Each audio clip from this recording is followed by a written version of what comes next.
Hello, I'm James Flaten with the Minnesota Space Grant, here to talk about adding a hatch and also a forged eyebolt to a nose cone for use in high-power rocketry.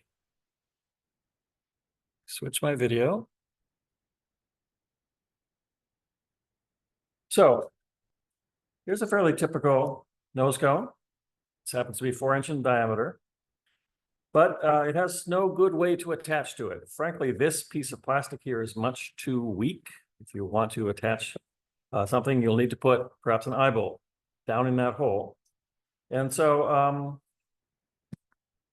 here's a possibility. Here's a different nose cone. This happens to be a 2.1-inch diameter nose cone that came with a kit. And this one actually has an eyebolt. But there's sort of two things about this eyebolt I don't like. One is that it's just screwed into the plastic, which means it's not that strong. And second, it actually has a gap in it. So if you pull hard enough, it will open up. This is not a forged eyebolt. So what I want to do in this quick video is talk about this. So here's a 3-inch diameter nose cone. It has a forged eyebolt added to the end, and it has a hatch. The reason for the hatch is to allow you to install a nut to the eyebolt to make sure it stays in there, and also to give you access to the inside of your nose cone. It's a good place for mounting, radio beepers and perhaps other things. If you put anything inside of here that requires pressure sensing, like a data logger, you might need to vent the nose cone. And then also be careful, this gets covered up while it's in flight, but then when it blows the nose cone off, suddenly this is exposed. So don't fly unless you cover up that hole, lest things fall out of it if you have anything inside of there. Also make sure nothing is loose inside of your nose cone. So what I tend to do is put something in and then perhaps pack it with styrofoam peanuts so that things don't rattle around, don't move around. Anyway, let's talk about making a hatch like this and installing a forged eyebolt. I'm going to go back to this nose cone, which, well, it doesn't have any eyebolt. So let's do that. First of all, I noticed that there are, in this particular case, 3 spots where the shoulder sticks out a little tiny bit. They're probably hard to see, almost impossible to see in the video. I want to preserve those, so I want to make my hatch in between, perhaps in between these two. And then I need to make it large enough that I can reach in with a tool. So what tools am I going to use for this activity? Well, first of all, here's my forged eyebolt with a washer and a nut. This happens to be a nylon lock nut. Here's the tool I'm going to be using to put that in. So it happens to be essentially a vice grips, but it's kind of a needle nose vice grips. So more or less, that's the size, at least, of the hole I need, big enough so I can reach that in. And then, of course, I need to cut it with something.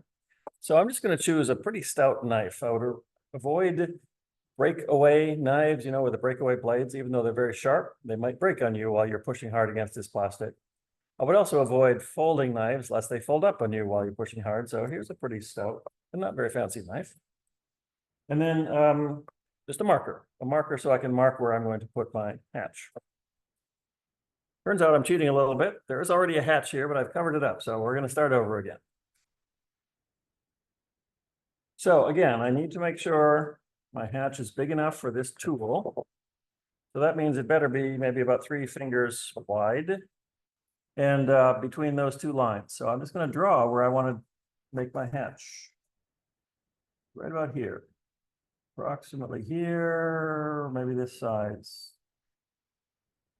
If you're going to put something inside of there, you might want to measure that as well and make sure the hatch is big enough. This is an access hatch. So there's my hatch. Oh, sorry. Okay, and again, it's in between those 2 points, which are points where when you put this thing onto an airframe, it tends to seal at those spots that stick out. So I don't want to damage those. Generally speaking, I don't want to damage the nose cone any more than necessary. Okay, now it's time to cut. Turns out that it's not that hard. It takes a little pressure, but it's not that hard to make these cuts. Don't hurt yourself, of course. There it is. I already poked in. That wasn't too bad. Okay, and now I'm just going to cut to the corners.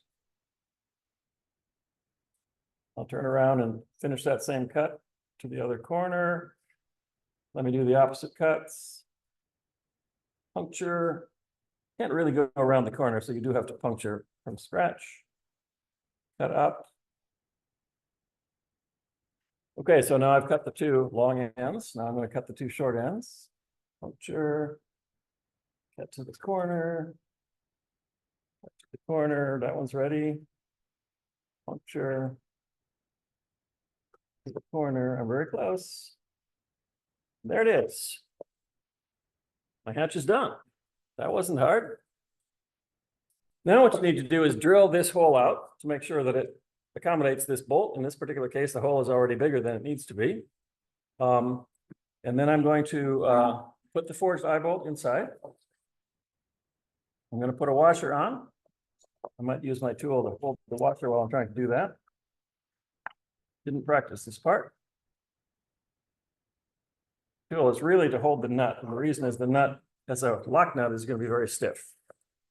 Okay, so there it's inside. Reach inside. Missed it. Try again. There it's inside. Reach inside.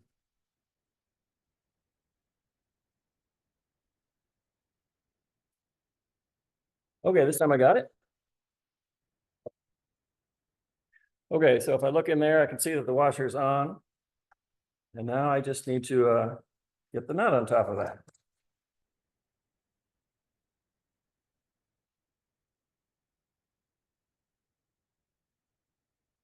Okay, so I'm going to reach inside. We'll have to see this in the camera view. And start turning.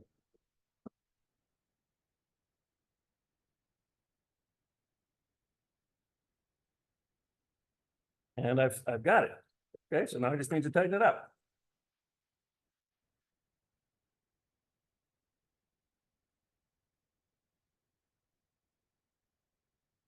My tool off. And there it is.